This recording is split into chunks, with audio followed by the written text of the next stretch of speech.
ठीक है, तो ये देखिए, ये क्वेश्चन, ये बहुत ही, ये जैसे मैंने जयमुन को भी कहा है कि दिस ऑर्गेनिक जो होता है डिफिकल्ट आता है, तो ऑर्गेनिक को जानने के लिए आपको थोड़ा थोड़ा पॉलीमर भी जानना पड़ेगा, या सारे जो ऑर्गेनिक के चैप्टर है बार बार करके आपको पढ़ना पड़ेगा, बिकॉज जो आता है एनसीईआरटी से आता है, एंड एनसीईआरटी को वो बहुत ही इंटरमिक्स वे में अप्लाई करते हैं सारी जगह पे। जैसे आप आप यहाँ पे देख पाएंगे कि देखिए 11 एंड 12 के एनसीईआरटी से ही ये रिएक्शन है। ये वाला जो Br2NaOH, ये NH3O प्लस, ये क्या है? ये है आपका आयोडोफॉर्म रिएक्शन या bromoform reaction, bromoform reaction.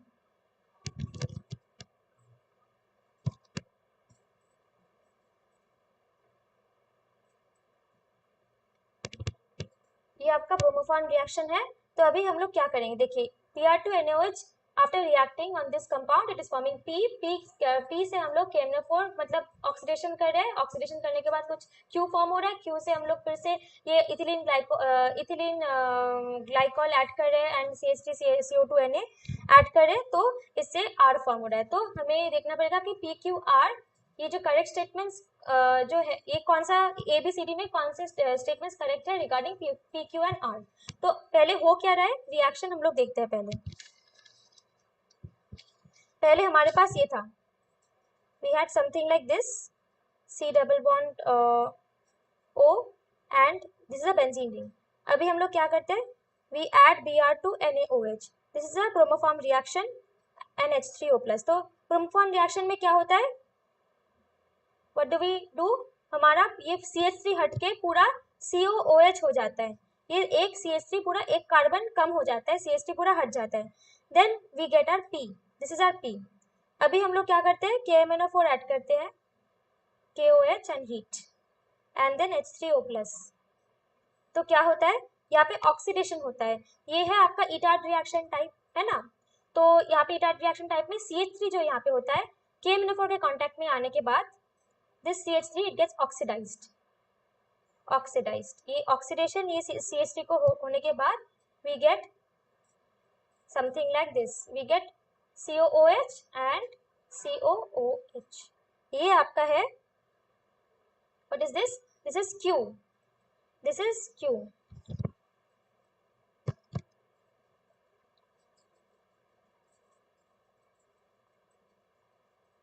and after formation of Q हम लोग क्या करते हैं, we are adding CH2CH2OH, ethylene glycol, इसको कहते हैं ethylene glycol, CH2CH2OH and CH3CO2Na, मतलब एक एसिटेट आयन हम लोग दे रहे हैं, O- Na+, ठीक है। तो इसमें क्या हो रहा है, ध्यान से देखिए, यहाँ पे पॉलीमराइजेशन हो रहा है। तो पॉलीमराइजेशन का कंसेप्ट आपको यहाँ पे जानना है कि यहाँ पे क्या हो रहा है। देखिए पॉलीमराइजेशन कैसे हो रहा है, यहाँ पे जो C डबल बॉन्ड OH है, इसको हम लोग खुल के लिखते हैं C डबल बॉन्ड OH। तो यहाँ पे जो OH है, तो आपका जो ये वाला OH है, एक OH को रिएक्ट कराते हैं, तो ये वाला एक जो OH है, ये इस OH के साथ रिएक्ट करके ये H2 निकाल देता है, H2O मीन्स वाटर। तो अभी हम लोग को क्या मिल रहा है, we are getting something like this, C double bond OH, ये तो अनरिएक्टेड है अभी के लिए, एंड COO CH2CH2OH, ठीक है, ये हमें मिल गया। अभी हम लोग क्या करेंगे कि ये रिपीटेड यूनिट्स ऑफ ग्लाइकॉल के साथ रिएक्शन कर रहा है, तो यहाँ से एक और ग्लाइकॉल आ रहा है यहाँ से, and it is reacting with this, ये वाला साइड वाला OH है, COH mighty, and it is again forming something like this. And meanwhile ये जो OH माइटी है आपके पास, ये एक नेबरिंग COOH माइटी के साथ रिएक्ट कर रहा है, ठीक है। तो C डबल बॉन्ड OH, तो यहाँ पे ये H2O निकल जा रहा है, and then what it is forming, it is forming a polymer, and ये चलता रह रहा है। यहाँ पे भी फिर से आपका COH है, ये ग्लाइकॉल के साथ रिएक्ट कर रहा है, ये भी OH है जो ये भी एक COH के साथ रिएक्ट कर रहा है from a neighbouring group, from a neighbouring Q, ठीक है। तो इस Q को हम क्या बोलते हैं, ये जो ऑर्थो पोजिशन में दो COH है, इसको हम टेरेप्थैलिक एसिड बोलते हैं, ठीक है। या sorry it is a phthalic acid, इसको हम थैलिक एसिड बोलते हैं, phthalic acid, this is a phthalic acid, ठीक है। तो थैलिक एसिड के साथ रिएक्शन करने के बाद एक पॉलीमराइजेशन होता है ग्लाइकॉल का, तो ये ऐसे दिखता है, सी डबल बॉन्ड ओ ओ, ये और भी रिएक्शन करता है, and this also reacts with the neighbouring groups, neighbouring ethylene glycol molecules, and finally we get something a polymer, and इस पॉलीमर को हम ग्लिप्टल बोलते हैं, we call this polymer to be glyptal, and this is your compound R, ठीक है। so glyptal कहाँ से फॉर्म हो रहा है, glyptal is a polymer, so glyptal polymer is forming from ethylene glycol, ethylene glycol and क्या है, ethylene glycol है and थैलिक एसिड है, ठीक है। तो यही आपका पूरा रिएक्शन है। सो पूरा रिएक्शन हमें देख लिया, तो क्या क्या बताया गया है, Q is a monomer of polymer Dacron, ठीक है, Q is a monomer of polymer Dacron. तो Q क्या है, Q तो ये वाला चीज था, ये तो थैलिक एसिड था। डेक्रोन पॉलीमर क्या है, डेक्रोन पॉलीमर ऐसा दिखता है, डेक्रोन लुक्स लाइक दिस, ठीक है। So just a minute, so dacron polymer is made up of two monomers, one is ethylene glycol and another is terephthalic acid। इसका मतलब क्या है, terephthalic acid क्या होता है, terephthalic acid is this, मतलब COH जो होता है आपका ऑर्थो पोजिशंस में रह के ये पैरा पोजिशंस में रहते हैं, इसको हम terephthalic acid बोलते हैं। और ethylene glycol is as usual OH CH2 बीच में 2 CH2 है, तो terephthalic acid and ethylene glycol को मिला के जो मिलता है वो है डैक्रोन। तो it somewhat looks like this, C double bond O CH2O, ऐसे ये नेबरिंग मॉलिक्यूल के साथ जाता है, and similarly C double bond O ये नेबरिंग मॉलिक्यूल्स के साथ CH2 O, ये भी नेबरिंग मॉलिक्यूल के साथ जा रहा है,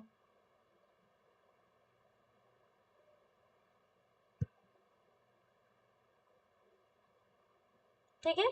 तो they are going towards the neighbouring molecules, तो ये क्या है, this is your डैक्रोन।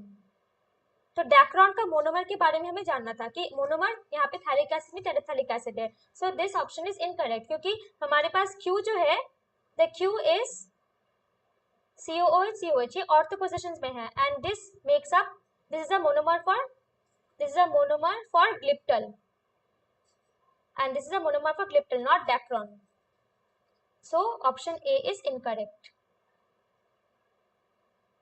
it is incorrect, ठीक है।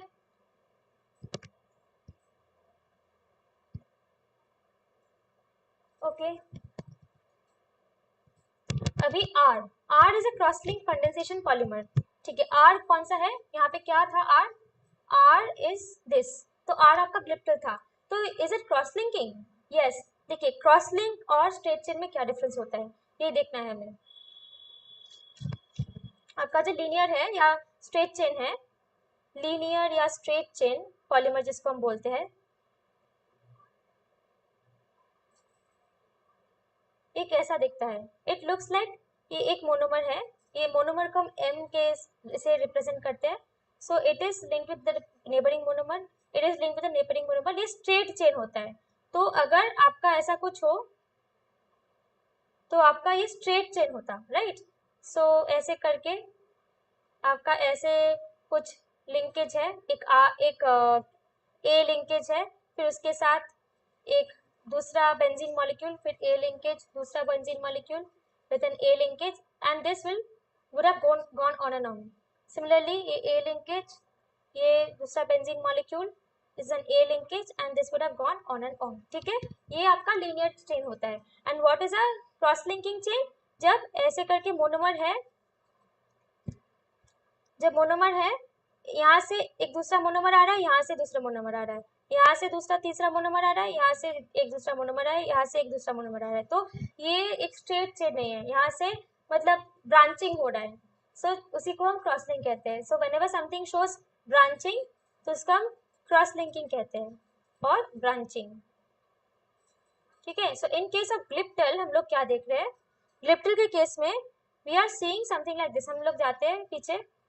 सो ग्लिप्टल के केस में आप देखिए कि आपका जो ये मोनोमर है ग्लिप्टल का, तो ग्लिप्टल के सेकेंड हैंड से, मतलब ये स्ट्रेट नहीं है, देखिए एक COOH, एक इथिलीन ग्लाइकल मॉइटी एक COH के साथ अटैच्ड है, और दूसरा जो COH है वो ऑर्थो पोजीशन पे है। अगर पैरा पोजीशन पे होता तभी हम सोच पाते कि अच्छा ये लीनियर हो सकता है, बट ये ऑर्थो पोजीशन में जो आपका दूसरा COH है उसके साथ वो एक दूसरा OH लिंक्ड है। फिर ये दूसरा OH जो है आपका, ये कोई और ग्लिप्टल मॉलिक्यूल के साथ लिंक्ड है। I show you just in a minute. देखिए आपका ये COH है, C double bond O, CH2 sorry O आना चाहिए, O CH2 O, ये नेबरिंग CH2 के साथ आ गया C डबल बॉन्ड O,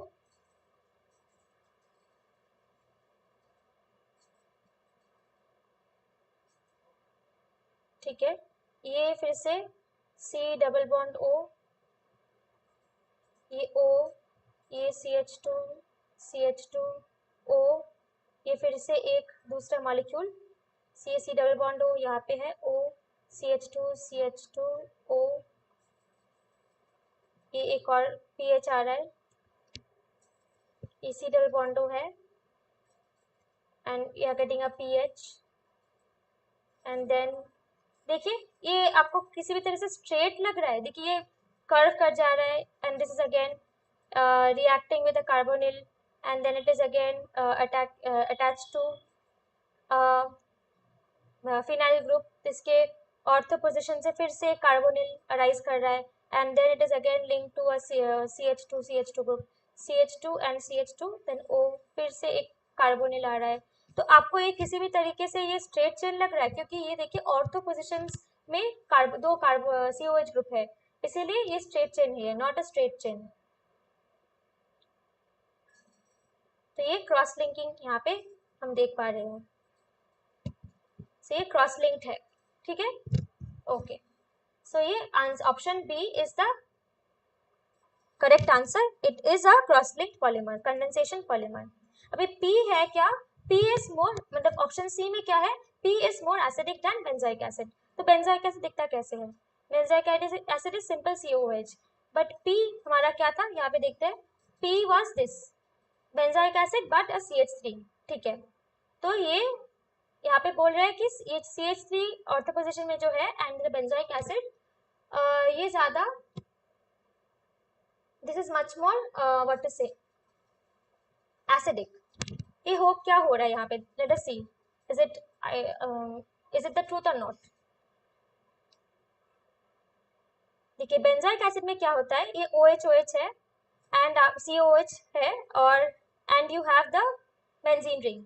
तो यहाँ पे जो आपका, जब भी कोई एसिडिटी का बात करते हैं हम लोग, तो we look at its corresponding conjugate base, and if the conjugate base is stable then only the thing is very acidic, ठीक है।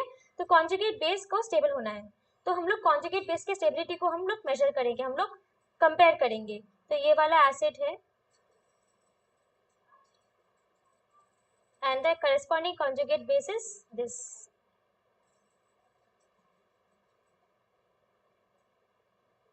O-, ठीक है।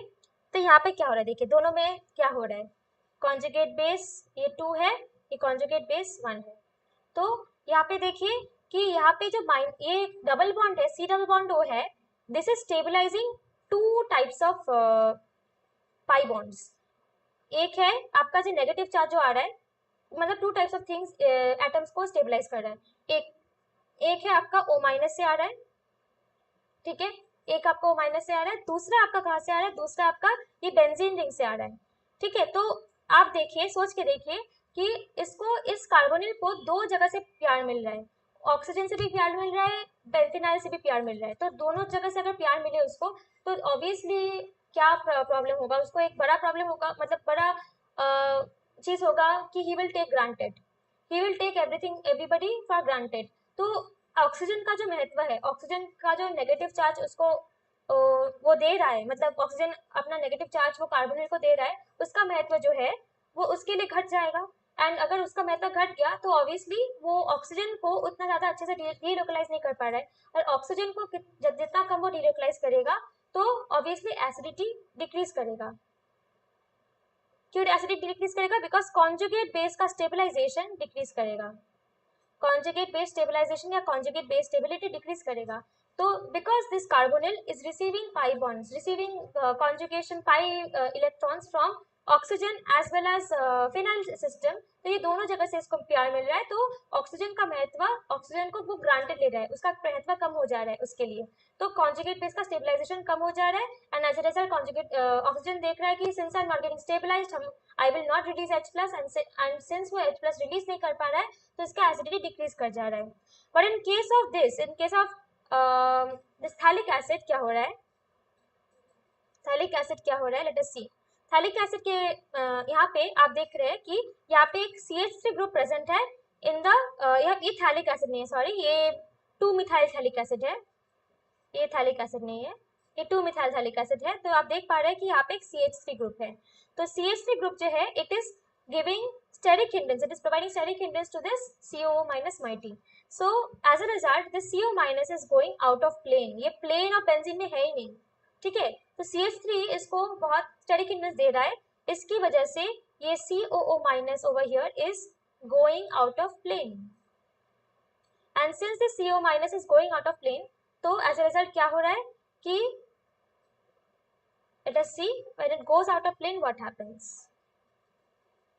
ये CH3 तो है ही अपने जगह पे, तो CO माइनस थोड़ा ये टेढ़ा हो जा रहा है, ये आउट ऑफ प्लेन चला जा रहा है, okay, I am drawing it like this,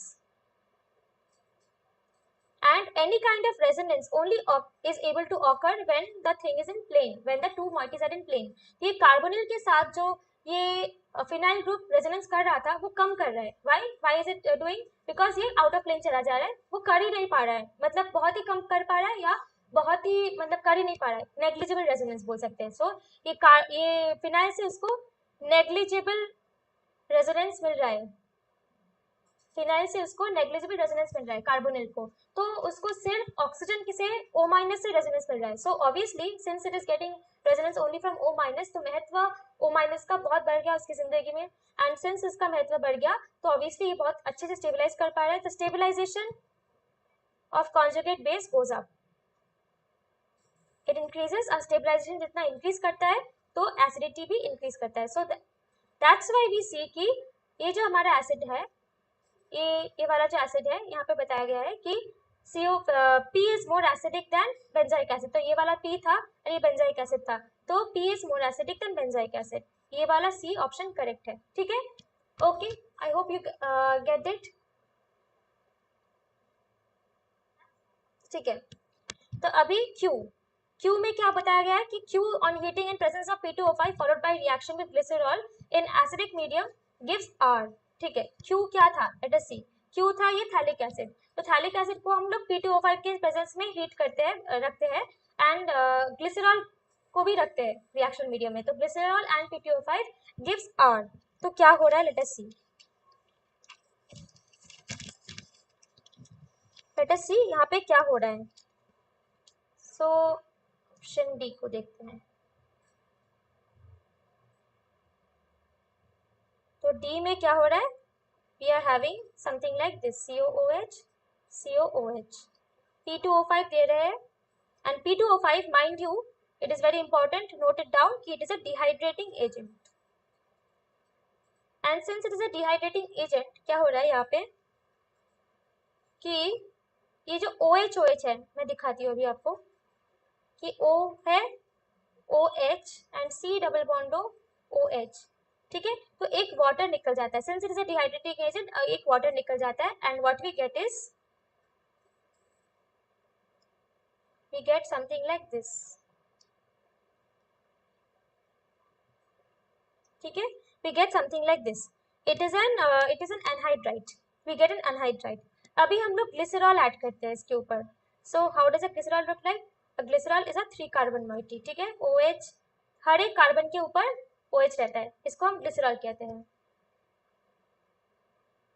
So glycerol is a 3 carbon moiety and हर एक कार्बन के ऊपर ग्लिसरॉल रहता है, तो OH रहता है, तो अभी क्या करते हैं, ये OH जो है, this OH is attacking the carbonyl and ये O- निकल जाता है। सिमिलरली ठीक है, मैं यही ड्रॉ करती हूँ पहले। तो ये वाला जो है C डबल बॉन्ड O और ये O- जो है निकल आया and we get C double bond O and O, obviously H निकल गया बाद में, तो ये कार्बन के साथ है OH and we are getting an CH2OH। ठीक है, अभी क्या हुआ है कि ये यहाँ पे ऑब्वियसली मीडियम में वाटर है, वहां से वो OH अब उसका हो गया। अभी ये नेबरिंग एक और ग्लिसरॉल मॉलिक्यूल आके इसको अटैक करता है and it now breaks down and it also forms another compound. Okay, ये एक बहुत बड़ा पॉलीमर फॉर्म करता है। मैं आपको ये पॉलीमर फाइनल पॉलीमर ड्रॉ करके दिखाती हूँ कि this polymer is somewhat like this. C double bond O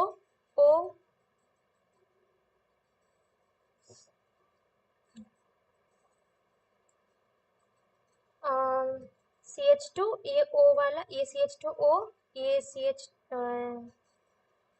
CO and ये वाला कार्बोनिल O O, ये वाला सारा रिपीटिंग यूनिट्स है, इसलिए मैं नहीं ड्रॉ कर रही हूँ। ये वाला भी चीज आपका ग्लिप्टल होता है। ठीक है, this is also a glyptal. ठीक है, तो ग्लिप्टल दो चीजों से बनता है, एक है थैलिक एसिड जो है ऑर्थो पोजीशन में दो हाइड्रोक्स कार्बोक्सिलिक एसिड ग्रुप्स, एक है उसको हम थैलिक एसिड कहते हैं। सो थैलिक एसिड से ये हमारा Q था, तो Q से बना and we can either add ethylene glycol और we can add glycerol. So ये थोड़ा आपको जानना था। ये I know it is very difficult for you to predict this option D, क्योंकि ग्लिसरॉल लिखा हुआ है यहाँ पे। सो बट तो ग्लिप्टिल आपका दोनों चीज से बन सकता है, ग्लिप्टिल आपका दोनों चीज से बन सकता है, एक है ग्लिसरॉल एंड दूसरा है इथिलीन ग्लाइकॉल। इथिलीन ग्लाइकॉल सबने सुना होगा बट ग्लिसरॉल बहुत कम लोगों को पता है। ठीक है, सो लेट अस सी कि आंसर में क्या है। Q on heating in presence of P2O5 followed by the reaction with glycerol in acidic medium gives R। जो R जो है आपका ग्लिप्टल है। ठीक है, R इज अ ग्लिप्टल, तो हाँ आपको R मिल जा रहा है। हाँ, आप ये बोल सकते हैं कि आपका तो जो आपके पास जो ग्लिसरॉल है वो तो 3 कार्बन मॉइटी है और यहाँ पे जो ग्लिप्टल बन रहा है यहाँ पे तो 2 कार्बन है, तो ये ग्लिप्टल एक ग्रुप ऑफ कंपाउंड्स है। ठीक है, तो यहाँ पे आप 3 कार्बन मॉइटी अगर होगा आपका, एक और OH अगर CH2OH अगर हो जाए, यहाँ पे देखिए, यहाँ पे अगर एक और CH2OH हो जाए तो एक और थैलिक एसिड का मॉइटी उसके साथ लग जाएगा and this will become more cross linked. ठीक है, क्रॉस लिंकिंग आपका बढ़ेगा बट वो पॉलीमर का जो कोर स्ट्रक्चर है वो सेम रहेगा। ठीक है, only the cross linking will increase on adding glycerol instead of ethylene glycol। ठीक है, so but the core polymer will remain the same, the core polymeric structure remains the same because the monomer is after all phthalic acid। Okay, I hope this is clear। Okay, recycling craft, you have asked why,